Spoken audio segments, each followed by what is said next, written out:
안녕하세요, 여러분. 1년 동안 여러분과 수학 공부를 함께하게 된 교사 문하연입니다.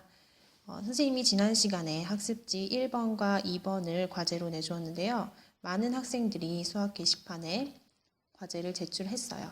그래서 선생님이 하나씩 읽어보고 이에 대한 피드백을 댓글로 달아두었으니까 그걸 참고하면서 자신의 풀이 과정에 대해서 다시 한번 고민해 볼 수 있도록 합니다. 자, 그럼 학습지 1번에 대한 풀이를 시작하겠습니다. 자, 정사각형의 넓이가 1이 될 수 있도록 그려보면 자, 이렇게 정사각형을 그릴 수 있을 거고요. 마찬가지로 4인 정사각형, 넓이가 9인 정사각형을 이렇게 그릴 수가 있어요. 그랬을 때 첫 번째 정사각형의 한 변의 길이는 1, 두 번째 정사각형은 2, 세 번째 정사각형은 3이 되겠죠.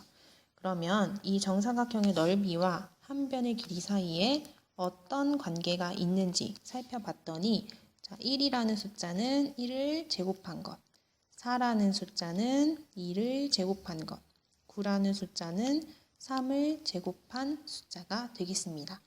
자, 여기까지는 별 무리 없이 대부분의 학생들이 잘 풀어주었어요. 자, 그런데 이번 문제에서 넓이가 2배인 정사각형을 그려보라고 했을 때, 즉 넓이가 2인 정사각형을 그려야 하는데 많은 학생들이 길이를 2배, 한 변의 길이를 2배 늘려서 이렇게 넓이가 4인 정사각형을 그렸어요. 자, 그러면 이 4인 정사각형의 반만 있어야 하니까 다른 방향으로 생각했을 때 이렇게 대각선을 이용해서 다이아몬드 모양의 정사각형을 그리면 이게 바로 넓이가 2인 정사각형이 되겠죠. 자, 여기까지 이해되셨나요? 자, 그럼 이어서 질문에 대해서 보면 2번에 있는 정사각형에서 한 변의 길이를 AD라고 했을 때 우리가 이 한 변의 길이를 AD라고 한번 해볼게요. 그러면 이 AD라는 길이를 어떤 수로 표현하지 않고 이렇게 수식이나 글로 표현하는 이유가 무엇일까 물어봤어요. 자, 그러면 우리가 알고 있는 유리수 중에서 제곱해서 2가 되는 이런 수가 있을까요? 네, 그쵸. 유리수 중에는 제곱해서 2가 되는 수가 없습니다.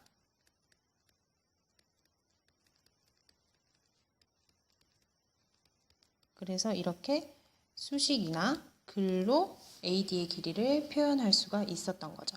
자, 그래서 우리가 항상 이렇게 수식이나 글을 사용하기가 어려우니까 이렇게 제곱해서 2가 되는 수를 앞으로 2의 제곱근이라고 할 거예요. 2의 제곱근. 자, 그런데 이 2의 제곱근을 기호로 나타낼 수 있어야겠죠. 그래서 이렇게 생긴 기호를 사용합니다.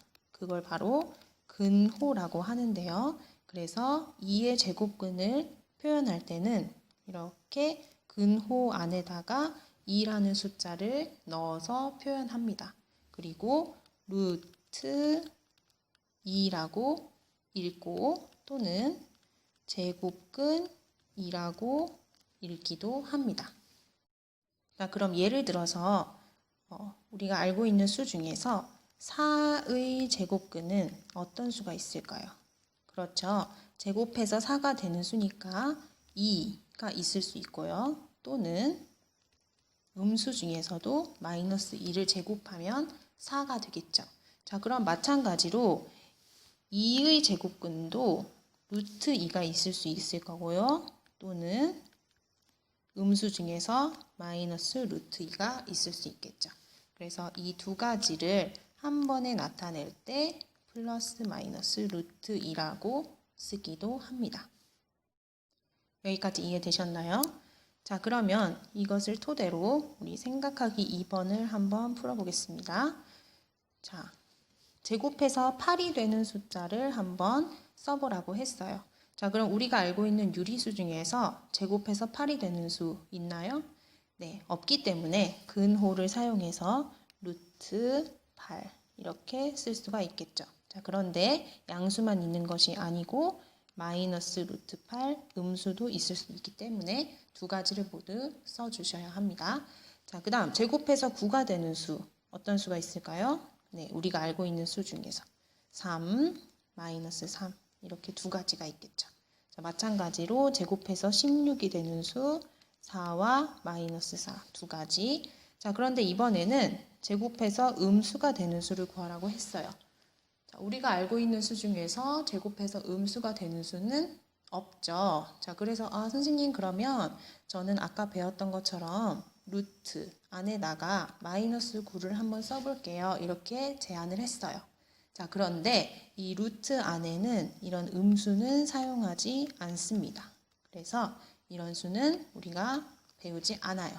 그래서 루트 안에는 양수만 들어갈 수 있게끔 그렇기 때문에 제곱해서 마이너스 9가 되는 수는 없다고 생각을 할 수 있습니다.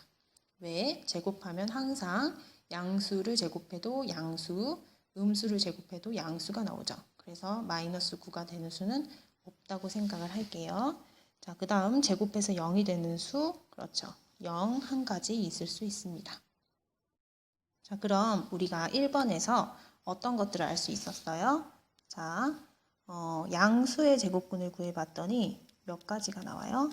그렇죠. 양수의 제곱근은 항상 두 개가 나옵니다. 왜? 플러스 마이너스, 플러스 마이너스, 플러스 마이너스 이렇게 두 가지씩 나오죠.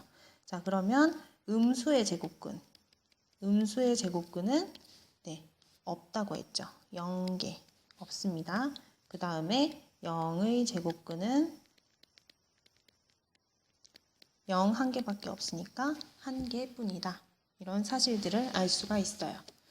자, 그러면 마지막으로 확인하기 문제를 한번 풀어보겠습니다.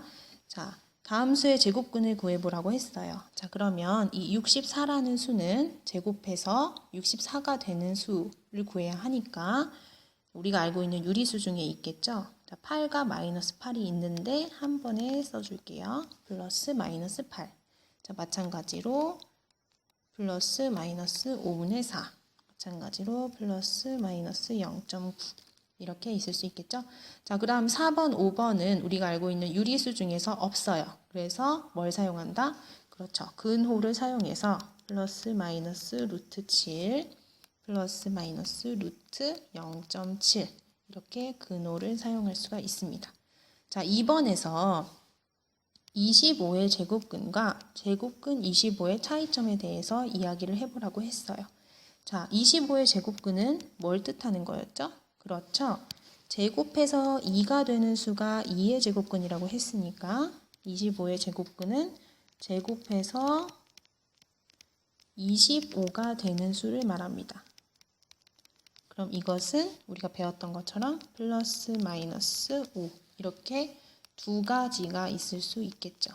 자, 그런데 제곱근 25는 우리가 위에서 배웠던 것처럼 제곱근 2 이렇게 말을 하니까 이렇게 읽는다고 했으니까 루트 25와 같은 의미입니다. 자, 그럼 얘는 밖으로 나올 수 있으니까 5라고 적을 수가 있겠죠. 그러니까 얘는 한 가지만 얘기를 하는 거예요. 그래서 25의 제곱근과 제곱근 25는 서로 다른 숫자입니다. 25의 제곱근은 두 가지, 제곱근 25는 한 가지만 뜻하니까 잘 알아두시고 항상 유의하세요. 자, 이렇게 해서 오늘은 제곱근이란 무엇일까에 대해서 알아보았습니다. 자, 다음 시간에는 제곱근의 성질에 대해서 조금 더 알아보도록 할게요. 감사합니다.